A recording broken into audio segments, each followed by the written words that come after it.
No, ayos ka lang. Okay lang naman. I mean, na-enjoy ko to, no? Especially now that you're here. Balita ko, pinagtitripan ka daw ni Boss Bam, ha? Oh, wag masyadong seryosohin yun, ha? Oo, gets ko naman yun, no? And gets ko rin naman na talagang siguro masama lang ugali niya. Pero alam mo, hindi naman ganun dati si Boss Bam, eh. Pero simula nung namatay yung dalawa niyang kasamahang bombero, naging mahigpit na siya. Oh. Eh, pakiramdam daw kasi niya, kasalanan niya yung nangyari. Kaya simula nun, naging seryoso na siya sa pagtitrain ng mga bombero. Ayaw niya na kasi maulit yung nangyari ulit dati. I see. Okay, now I understand. Well, dali lang yan. I'll make sure na hindi mapapahiya sa ating si Boss Bam. And I'll make sure that I'll be the most fabulous firefighter in town. Wow. Actually, catchy yun, no? Oh, boys, Fabulous makinig. Ayun. Ayun. Ngayon naman, ang paghawak ng fire hose ang aaralin ninyo. Dahil ito ang pinaka-importante sa training ninyo. Ako na yan, Boss Bam. Kahawakan yung fire... Ako na yan, ako na yan. Uy, Roxy, Bakit? sigurado ka? Oo naman. Ikaw masyado kang concern sa akin. Diyan ka lang. Kaya-kaya ko to. Watch. Oo naman. Boss Bam, anong gagawin? Hawakan yung fire hose? Gimme. Kaya mo? Oo naman. Saan tayo? Sige. Oh, thank you. Saan tayo? Saan? Dun. Doon. Okay, doon daw. Tabi dyan, Chito! Mag-ingat ka. Aray ko. Ay, sus. Teka lang. Huwag kayong maano. Alam ko to. Alam nyo ba? Sa amin, ako yung nagdidilig lagi. Alam ko itong paggamit ng hose. Kaya huwag kayong ano dyan. Ba't kayo? May mga halaman kayo sa bahay? Wala. Roxy, Boss Bam, sigurado ka ba?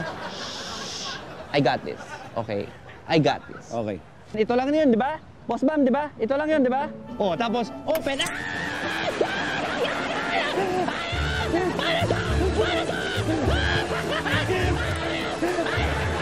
Kumusta yung yung meeting nyo tungkol doon sa restaurant? Okay ba? Nakaka-excite nga eh. Nag-iimbita nga para dun sa soft launch. Para, Para? Uy. Para? para makita raw yung resto mismo. Pwede ka? Kailan daw? Bukas. Sige, pwede naman. Wala naman gagawin bukas eh. Pwede ba magsama? Pwede raw.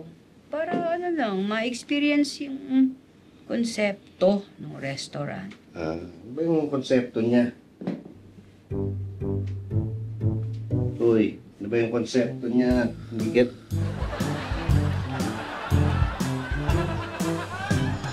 Ayun na yata yung fire drill. Fire drill? Teka, wala naman schedule na yun. Sir, labas po tayo. May sunog po sa basement. So, sandali. Huwag kayong mag-panic, ha? Alam na natin anong gagawin. Yun ang gagawin natin. Kalma lang kayo. Sige na. Dadan, isa-isa. Isa-isa. Let's go.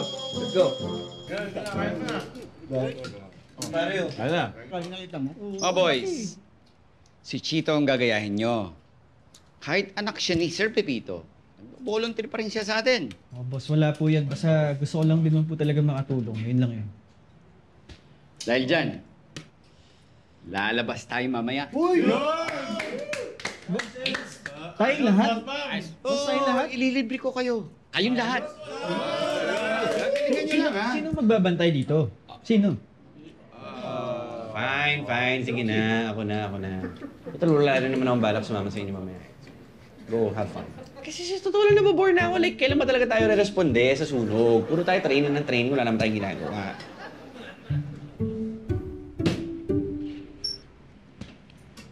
Roxy, hindi biro ang sunog, Roxy. Alam mo ba ang tinudulot nito sa mga nasusunugan? At alam mo rin ba kung anong ibig sabihin kapag rumeresponde tayo? Kapag rumeresponde tayo, nasa isang hukay na ang mga paa natin. Alam ko, volunteer ka lang. Pero seryosohin mo naman ang napasukan mo. Hindi mo? Tama na yan. Sorry.